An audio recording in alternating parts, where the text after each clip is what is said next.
It was a regular Tuesday morning when my phone buzzed with a message that would shatter my world. "You're not invited. Clara doesn't want you there," my mother texted, cold and curt. I stared at the screen, frozen, as the words sank in. Not invited? To the wedding I had funded, planned, and lost sleep over? My hands trembled as disbelief turns into a crushing sense of betrayal. Clara, my younger sister, my forever princess, had decided that I was no longer welcome. I'm Emily, 34, a software developer who once thought that family meant unconditional love. I'd poured nearly $100,000, 0 cents, into Clara's dream wedding.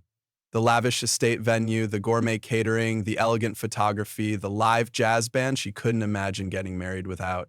And now, just 3 days before the big day, I had been cut out with the casual cruelty of a text message. They said I was too controlling, that I made the planning stressful, that Clara needed a drama-free wedding to impress her in-laws. But they all forgot one thing. I wasn't just the sister. I was the sponsor. This isn't a story of a wedding gone wrong. It's a story about how love, when twisted by entitlement, can turn into something unrecognizably cruel. Growing up in a quiet suburb of Oregon, I always thought Clara and I were inseparable. Our parents, Sandra and Paul, were modest but loving. Mom worked long shifts as a nurse at the local clinic, while Dad taught high school English and quoted Shakespeare over dinner. Our house was small, a cozy 3-bedroom that always smelled faintly of old books and laundry detergent. We didn't have much, but we had each other, and to me that was enough. Clara, 3 years younger than me, was the light of our household. She had an infectious laugh, a flair for the dramatic, and an uncanny ability to charm her way out of trouble. If she broke a vase, she'd apologize with tears and a handmade card. If I missed curfew, I got grounded with a lecture about setting the example. From as early as I can remember, our roles were set. I was the reliable one. Clara was the delicate one, the dreamer who needed shielding.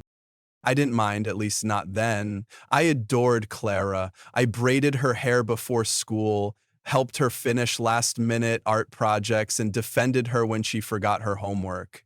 When she had nightmares, it was my bed she crawled into. I was her rock, her second mother, her quiet protector. She told me everything, her crushes, her secrets, her fears, and I held them like fragile glass, believing that if I stayed strong enough, nothing would ever. In high school, the differences deepened. I joined math club, tutored underclassmen, and worked part-time at a bookstore. Clara joined the theater troupe, fell in and out of friendships, and often seemed to drift through life like a balloon someone forgot to anchor. Our parents praised my responsibility, but never stopped indulging Clara. When she failed a test, it was because she was under too much pressure. When I aced one, it was expected. Despite everything, I never resented her. I just adapted. I became the one who planned, who fixed, who supported. I believed that's what love looked like, doing for others even when they didn't ask, especially when they didn't ask. I earned a full ride to a top university in Seattle. Clara stayed home, attending a local college before dropping out to figure things out. I sent money quietly when I could, covered bills when she missed rent, paid off her credit card once when she called me crying. She was grateful sometimes, but often it came with guilt-laced flattery. "You're so successful, Em. I don't know what we'd do without you." By 30, I'd built a solid life. I was a senior developer at a cybersecurity firm, owned a modest condo, and had finally paid off my student loans. My parents began to see me not just as their daughter, but as their backup plan. When Dad's insurance didn't cover his dental surgery, I stepped in. When Mom reduced her hours for health reasons, I covered part of their mortgage. It was never demanded, but always assumed.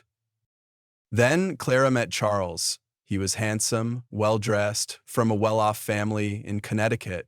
He worked in finance, spoke with quiet confidence, and had a taste for the finer things. Within 8 months, they were engaged.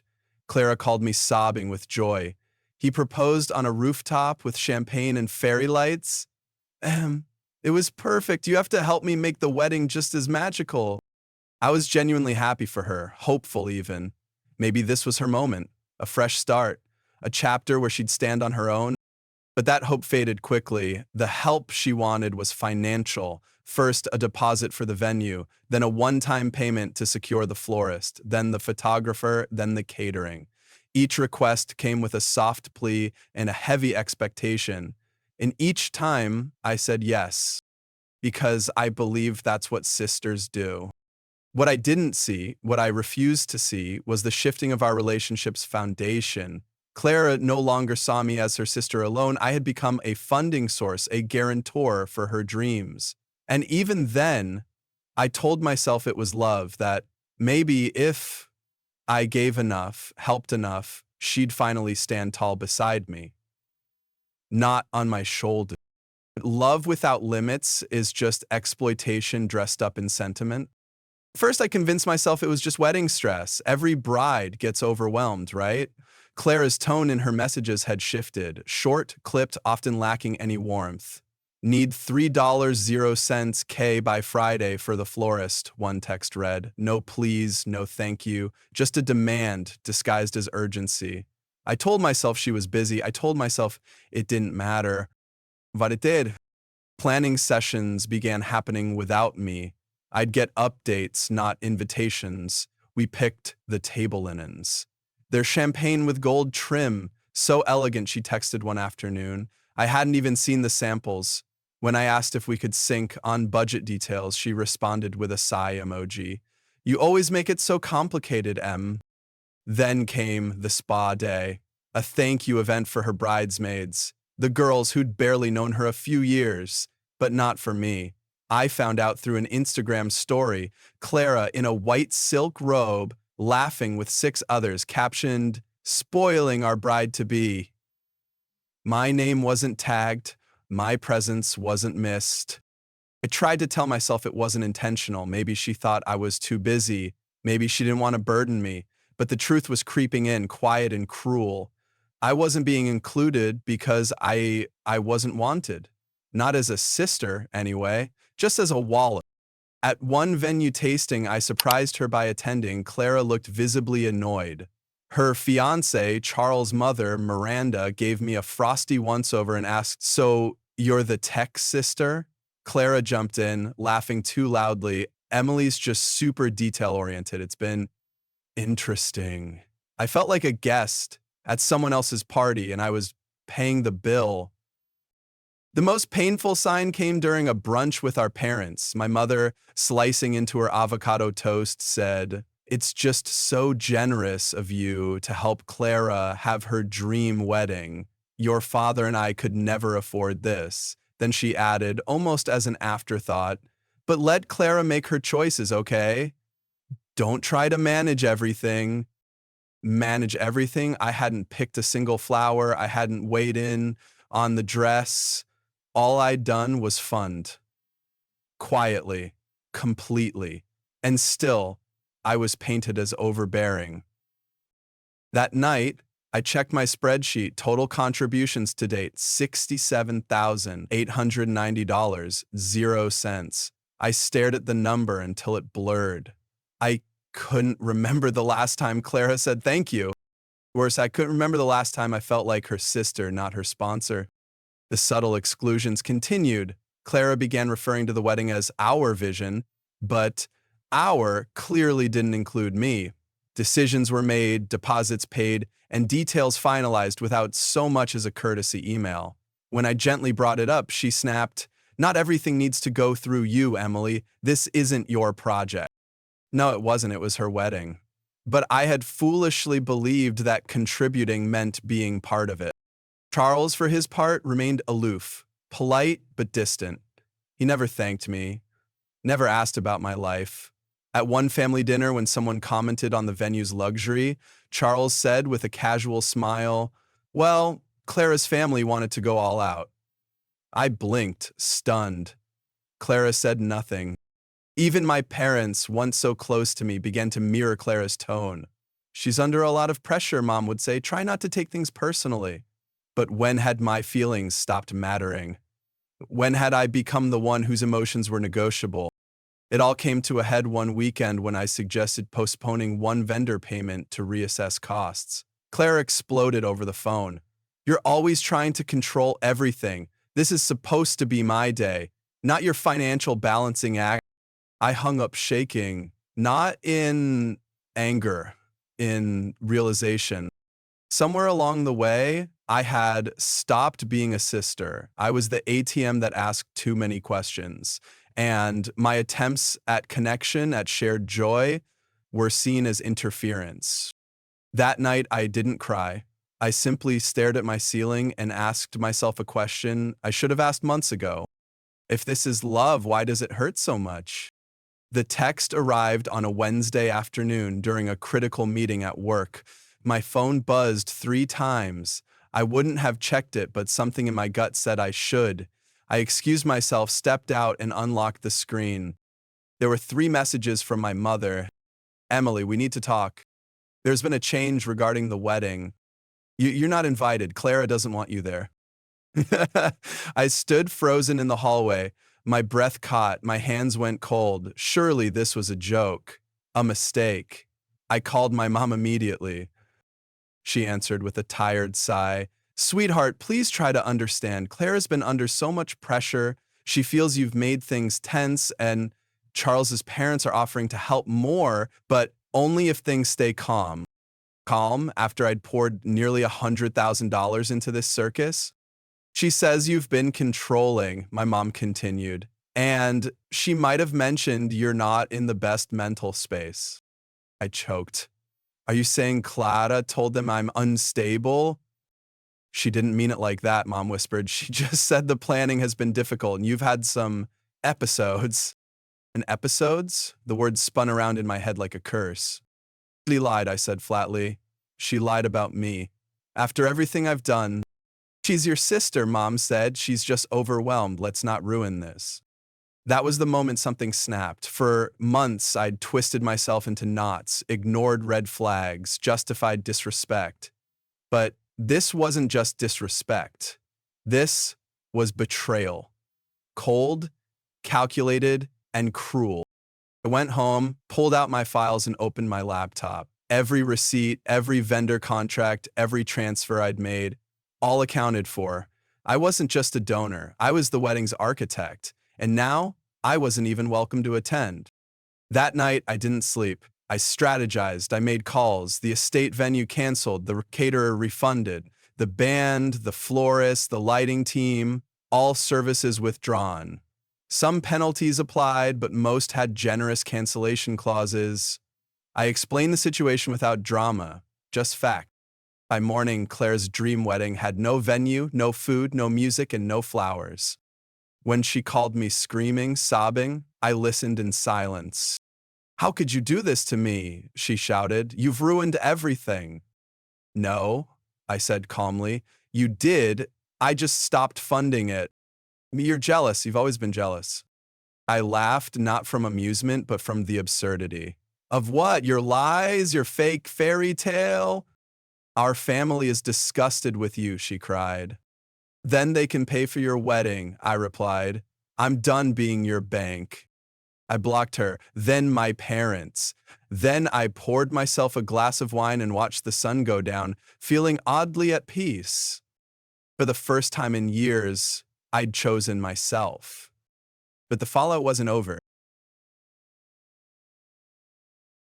By noon, my phone had erupted with messages from relatives. My aunt, I'm sure this is just a misunderstanding.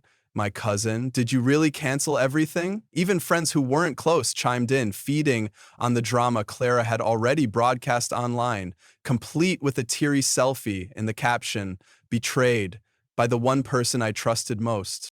I didn't respond. I didn't defend myself. I had nothing to prove to people who only saw a curated narrative. Clara had always been good at that, spinning herself as the innocent dreamer while I played the cold enforcer.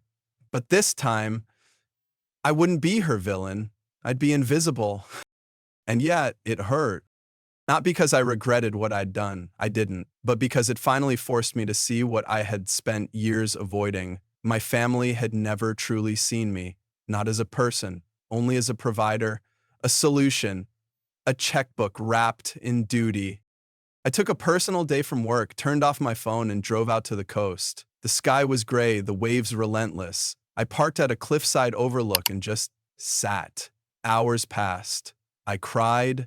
I raged. I stared at the ocean like it held the answers. It didn't, but silence did.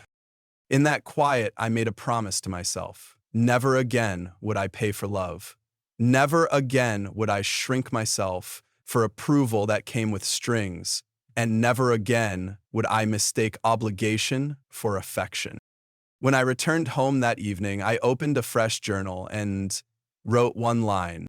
She uninvited me from her wedding, so I uninvited them from my life. Wasn't revenge, it was release. And it was long overdue. The next day, my parents showed up at my apartment unannounced. I didn't let them in. "Emily, please," my mother said through the door, her voice tight with desperation. "We can fix this." I leaned against the door frame, exhausted. "Fix what, Mom?" "The lies Clara told, the fact that you supported them." She was scared, she insisted. Charles' family threatened to pull their support. She panicked. "And you chose their money over your daughter's dignity." There was silence. Then my father's voice, steady, stern. "You made your point, but now you've embarrassed all of us. This isn't how family handles problems." "No," I said quietly. "It's how I handle betrayal." More silence, then footsteps receding down the hall. I stood there for a long time after they left, my hands trembling but my spine straight. Because for the first time I wasn't trying to fix anything. I was letting it break. And in the breaking, I was finally free. In the days that followed, silence settled like dust over everything. I didn't go to work. I didn't check my email. I didn't return the dozen missed calls from my parents or the texts from extended family dancing around what had happened. Instead, I moved through my condo like a ghost, brushing my teeth without tasting the mint, boiling water without remembering why. I cried, then stopped, then cried again over the dumbest things. A commercial about dogs, a spoon I dropped, a mug I'd bought for Clara years ago that still sat in my cupboard, mocking me with its chipped cartoon heart and the word sister. One night, I sat on my kitchen floor in the dark and whispered aloud, "Did I do the right thing?" The silence didn't answer, but neither did it argue. I began journaling, not to be profound, just to get the thoughts out before they drowned me. I wrote about the lies, the manipulation, the way I had abandoned myself in the name of family. I wrote about Clara's eyes when she screamed at me, not hurt, but furious she'd lost her free ride. I wrote about my mother's voice, trembling with guilt but still asking me to fix what she helped break. There were nights I wanted to take it all back, call the vendors, write a check, show up in a dress, and pretend none of it had happened, just so I could stop feeling so empty. But each time I thought about giving in, I saw my younger self, 8 years old, holding Clara's hand while she sobbed over a scraped knee, promising to protect her forever. And I saw the woman I'd become, still keeping that promise long after it had begun to hurt. No one had protected me. I scheduled a therapy appointment, the first in years. Dr. Hale was soft-spoken but firm. After I finished my rushed, tearful summary of what had happened, she said simply, "You are grieving, not just the loss of a relationship, but the fantasy of what you thought it was." Grief. That was the word I hadn't dared use, but it fit. I grieved the sister I thought I had, the parents I thought saw me, the family I thought I belonged to. And I grieved the version of myself who had believed that love could be earned if I just gave enough. That was the beginning. Therapy didn't magically fix anything, but it gave me a space where I didn't have to pretend I was okay.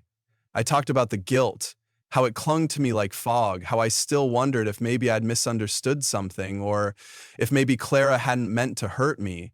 Dr. Hale challenged that instinct. "Intentions matter," she said, "but not more than impact." That line stayed with me.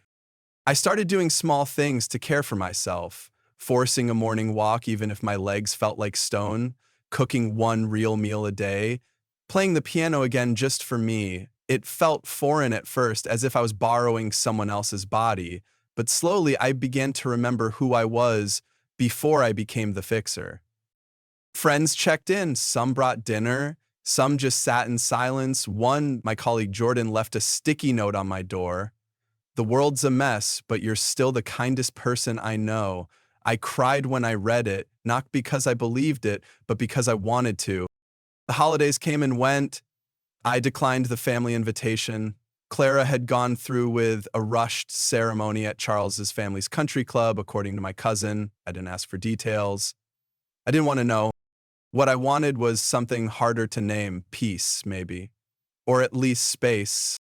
By New Year's, I'd made one resolution: not to forgive Clara, not to reconcile, just to choose myself.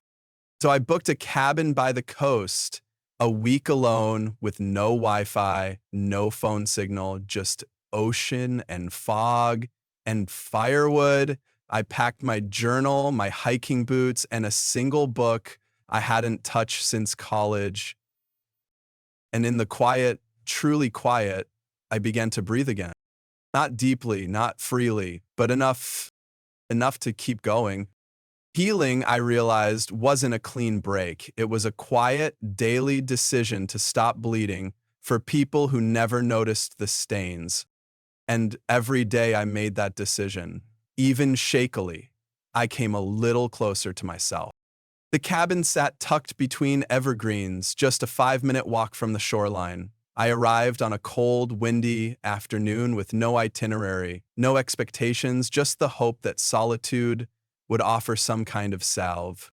The first night was strange. The silence felt loud. I kept expecting my phone to buzz, my inbox to ding, but there was nothing. Just the crackle of the fire and the soft rustle of trees. I drank tea, stared at the ceiling, and wrote a single sentence in my journal: I am allowed to exist outside of what I can give. The next morning I walked. Not far, just to the beach and back. The ocean was gray, the wind sharp, but with each step I felt my lungs expand a little more. I wasn't thinking about Clara or Charles or the wedding. I was thinking about sea foam, about tide patterns, about breathing. Day by day, the weight began to shift. I cooked simple meals: soups, roasted vegetables, warm bread I kneaded with shaky hands. I wrote pages in my journal, not just about pain, but about memories, good ones. Clara and I building blanket forts, my dad reading poetry, my mom dancing in the kitchen to old Motown records. I didn't erase the harm, but I reclaimed the wholeness that existed before it. Halfway through the week, I found myself laughing, truly laughing, at a dog chasing seagulls down the beach. It was a ridiculous, joyful sound I hadn't heard from myself in months. I let it happen, and then I let it happen again. By the time I packed up to leave, something inside me had settled. Not healed, not yet, but solidified. I could face the world again, not as someone begging to be loved, but as someone who knew her worth. When I returned to the city, I didn't call my parents. I didn't unblock Clara. Instead, I found a local volunteer group teaching coding to underprivileged youth. I signed up. My first session, I watched a girl light up when her first program printed "Hello World" on the screen. She grinned and whispered, "I didn't think I could do this." I smiled, neither did I want, but we both did. I also reconnected with people I'd unintentionally pushed away during the wedding chaos. Jordan invited me to a trivia night with his partner and a few friends. I almost declined. The thought of small talk exhausted me. But I went anyway. And I was glad I did. For 2 hours, I didn't think about betrayal or boundaries. I just laughed, ate nachos, answered questions about 90s cartoons. Afterward, Jordan hugged me and said, "It's good to see you again, the real you." That comment stayed with me. I had lost parts of myself in trying to be everything for everyone else, but she wasn't gone, just buried. And now I was gently unearthing her. Therapy sessions continued. Dr. Hale helped me examine deeper patterns, not just with Clara, but in my approach to relationships overall. You learned early that love is something you earn, she said one session, so you gave and gave, hoping it would be enough. What if I stop giving? I'd ask, genuinely afraid. What if no one stays? But then they weren't meant to. It wasn't an easy truth, but it was a freeing one. I started setting firmer boundaries at work. I stopped answering emails at midnight. I declined projects I didn't have capacity for. And you know what? The world didn't end. More importantly, I began practicing saying yes, but only to things that made me feel whole. Yes to morning coffee without distraction. Yes to long, slow walks through the botanical gardens. Yes to resting, not just when I was exhausted, but when I deserved it. And eventually, yes to something else, someone else.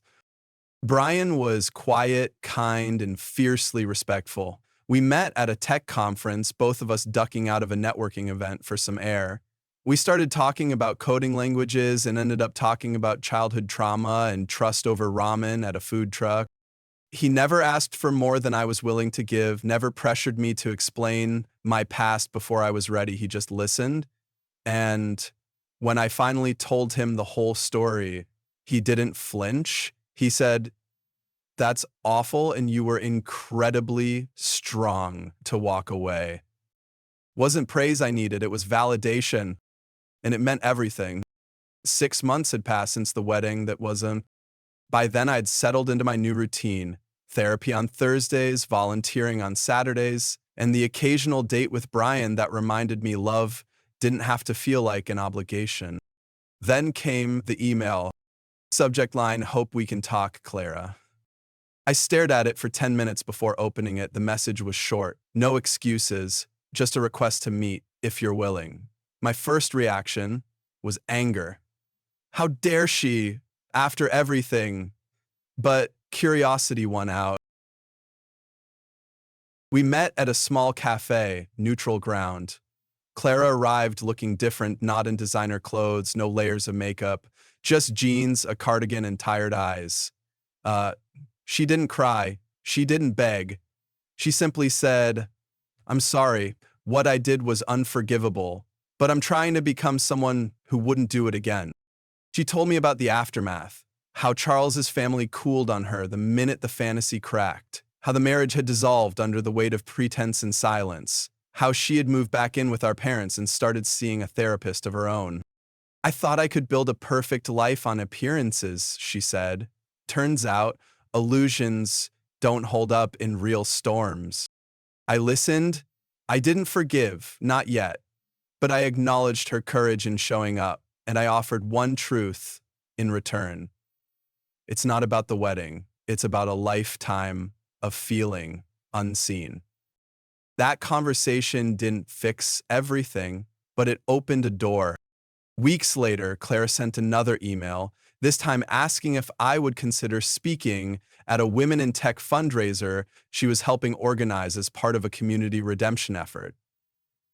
Part of me hesitated, but another part, the one that had once dreamed of inspiring change, said yes.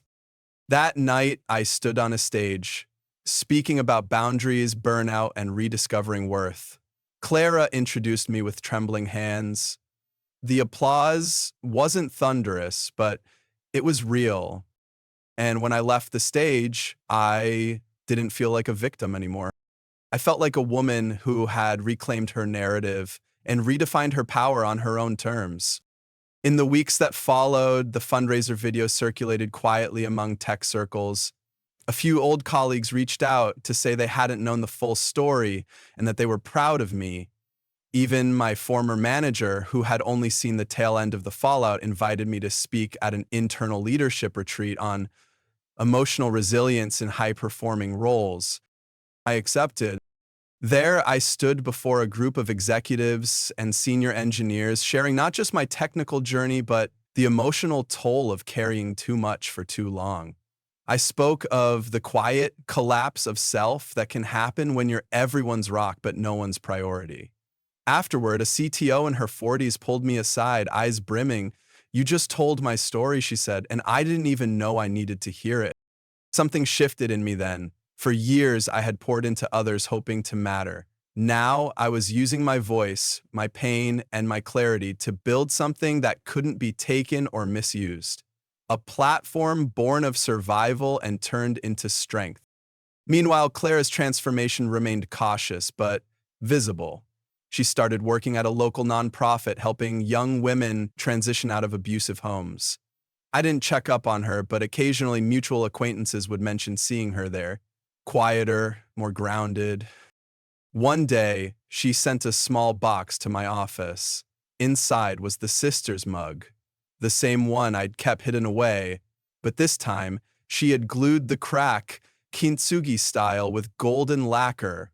A note attached read, "Still imperfect, but trying to be whole again. Thank you for showing me how." I didn't cry, but I did allow myself to smile. Later that month, I launched a mentorship program for women in tech, navigating burnout, betrayal, and boundary setting. We called it the Reset Loop. Within weeks, the first cohort filled up. Stories poured in of silenced voices, of over-promotioning, of finally saying no. Every story reminded me I wasn't alone. I never had been. And now I was no longer surviving. I was building. Months later, during a quiet afternoon at the mentorship hub, I was asked what moment had made me feel powerful again. I thought of the first call I made to cancel the wedding. I thought of the cabin, the silence, the sea. I thought of saying no and meaning it. But mostly, I thought of the moment I realized I didn't need to be invited to a table that had no place for me because I was capable of building my own, a stronger one. One where love isn't measured by what you give away, but by what you choose to keep for yourself. Clara's downfall didn't come with a dramatic crash. It came in slow, silent waves, the kind that erode rather than explode. After the fundraiser, word spread about her efforts to rebuild. Some people applauded her courage, others weren't so forgiving. A few former friends distanced themselves quietly. The truth had made its rounds, and the narrative had shifted. Not all at once, but enough. Her job at the nonprofit was stable but modest. Gone were the designer handbags and curated Instagram posts. Now her feed was full of community center flyers and self-help quotes. It was clear she was trying, but it was also clear that she had lost the fantasy life she'd fought so hard to project. Her divorce became official a few months later. Charles didn't contest anything. According to Rachel, he'd already moved on, engaged to someone his parents approved of. There was no dramatic confrontation, just a clean break. And Clara, once so eager to be accepted into his world, was left quietly erased from it. My parents struggled too. The wedge between us remained, though it softened slightly. My mom started sending occasional messages. Small, non-invasive things like recipes or photos of our old backyard. I replied when I felt like it. I no longer felt obligated to keep the peace. Dad, on the other hand, remained proud and silent. We hadn't spoken since that day outside my apartment, and I'd stopped waiting for him to make the first move. Extended family reached out more and more. My cousin Michael admitted Clara had borrowed thousands from him in the past and never repaid it. My Aunt Patricia revealed she had let Clara live rent-free for months under the belief my parents were unaware. They had known, they just hadn't cared. The more I listened, the clearer the pattern became. Clara hadn't wronged just me. She had learned, early and well, how to weaponize charm, crisis, and fragility. And we, her circle, had enabled it for years. But something was different now. No one was cleaning up her messes. And for the first time, she was learning to sit in the rubble and maybe, just maybe, rebuild with her own hands. It wasn't just Clara who had to reckon with the past. My mother, once the buffer between me and my father, began to reflect more openly. In one voice message, the first truly vulnerable one I'd heard from her, she said, "I don't think we realized what we were doing to you, Emily. We assumed you were fine because you didn't cry, didn't shout, but you were breaking. And we didn't look. I didn't respond right away, but I saved the message. That alone felt like progress. Meanwhile, my father's silence became its own kind of answer. He didn't fight, didn't apologize, didn't change. He simply disengaged. Perhaps out of pride, perhaps out of fear, or maybe because facing his role in our family's dysfunction was more than he could bear. Clara, for her part, kept showing up to therapy, to community service events, to every quiet corner of her life where once she had only curated for the camera. And though we weren't close, I saw her more clearly now, not as the antagonist in my story, but as a deeply flawed woman who had finally been forced to see her reflection without the filters. When she reached out months later to say she had paid Michael back in full, with interest, I didn't feel triumph. I felt something more rare, respect. Not for the pain she caused, but for the choice to stop causing it. I don't know if Clara and I will ever be what we were as children. That innocence is long gone. But what's grown in its place? Honesty, distance, and occasional mutual recognition is a kind of justice. And perhaps that's all we ever really needed. Healing doesn't always arrive in grand gestures. Sometimes it's a quiet Sunday morning with fresh coffee and no urgent emails. Sometimes it's walking through a bookstore and not flinching at the sight of wedding magazines. For me, it was waking up next to someone who asked, "How did you sleep?" and actually listened to the answer. Brian wasn't flashy, he didn't try to fix me or carry my burdens. Instead, he stood beside me, steady and curious. When I told him about Clara and the wedding and everything that followed, he didn't offer advice, he just held space. "You didn't deserve that," he said one night, after I shared more than I usually do. "And I hope you never feel like you have to earn love again." His words lodged somewhere deep, like a key in a lock I hadn't known existed. We built slowly, shared takeout orders, weekend hikes, moments of laughter in grocery aisles. He never asked me to shrink, to accommodate, or to explain my boundaries. He simply respected them. One evening, as we stood overlooking the city from a rooftop, he took my hand and said, "You've been through hell, and yet here you are, choosing light." I smiled. That's the thing about light, it's always a choice. Professionally, I'd never felt more fulfilled. The mentorship program, now in its third cohort, was growing rapidly. Dozens of women had come through the reset loop, sharing stories of survival, resilience, and rediscovery. We weren't just healing, we were building a new narrative, one where burnout didn't define us, one where love and family were choices, not obligations. At a networking event, a woman approached me quietly and said, "Your story saved my job. I was about to quit, thinking I wasn't strong enough. Then I watched your talk." I hugged her, unexpectedly emotional, because I remembered being that woman, silenced, overwhelmed, and convinced that value came from sacrifice. Now I was learning otherwise. My definition of family had shifted too. It now included friends who checked in unprompted, neighbors who left soup when I was sick, and colleagues who respected do not disturb without needing an explanation. Holidays weren't spent under obligation anymore. That Christmas, Brian and I drove to a cabin in Leavenworth.